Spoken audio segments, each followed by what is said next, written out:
মাসখানেক পরেই উত্তাপ ছড়াবে অ্যাশেজ। টেস্ট ক্রিকেটের সবচেয়ে রোমাঞ্চকর সংস্করণ ঘিরে প্রস্তুতি শুরু করে দিয়েছে দুই দলই। প্রস্তুতি শুরু করে দিয়েছে ভারতের বিপক্ষে ওয়ানডে সিরিজে না থাকা ক্রিকেটাররাও, যাদের মধ্যে অন্যতম স্টিভেন স্মিথ। প্যাট কামিন্সের অনুপস্থিতিতে যার কাঁধে উঠতে যাচ্ছে ভারপ্রাপ্ত অধিনায়কত্বের ভার। আনুষ্ঠানিক ঘোষণা না এলেও এই দায়িত্ব নিতে প্রস্তুত অজিদের সাবেক কাপ্তান।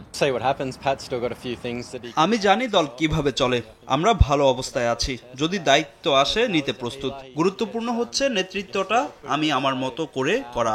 আমার মতে যখন আমি মাঠে নামি তখন আমার আলাদা কিছু নেতৃত্ব কৌশল রয়েছে। আমিও চাই সব আমার মতো করেই ঘটুক। শেষ কয়েক বছরে এইসব কৌশল বেশ ভালোভাবেই কাজ করেছে। অধিনায়কত্বটা আসলেই উপভোগ করেন স্মিথ। অস্ট্রেলিয়ার আর্মব্যান্ড হাতে তার ব্যাটিং গড় যেখানে প্রায় ৬৭, সেখানে অধিনায়কত্ব ছাড়া সে সংখ্যাটা ৫০-এরও নিচে। তবুও নিয়মিত অধিনায়কের অপেক্ষা স্মিথের কণ্ঠে। বোলিংয়ে ফেরার আগে ওর কিছু কাজ করতে হবে নিজেকে নিয়ে। ও ভালো ছন্দে ছিল আর ওর উপস্থিতি দলে গুরুত্বপূর্ণ।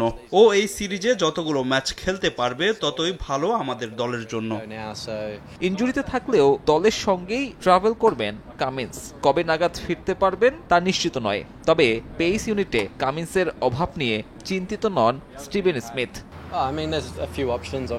কামিন্সের বেশ ভালো বিকল্প হিসেবে স্কট বোল্যান্ড রয়েছে। তর্ক সাপেক্ষে ও বিশ্বের অন্যতম সেরা পেসার। অস্ট্রেলিয়ার মাটিতে ওর পরিসংখ্যানটাও দুর্দান্ত। এছাড়া বাকি দুজন স্টার্ক আর হ্যাজেলউড লম্বা সময় ধরে নিজেদের কাজ করে আসছে।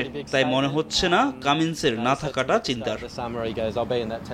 অ্যাশেজের প্রস্তুতিতে নিউ ওয়েলসের হয়ে শেফিল্ড শিল্ডে দুটো ম্যাচ খেলবেন স্মিথ। ২৮ নভেম্বর থেকে তাদের প্রথম ম্যাচ শুরু ইংল্যান্ডের বিপক্ষে।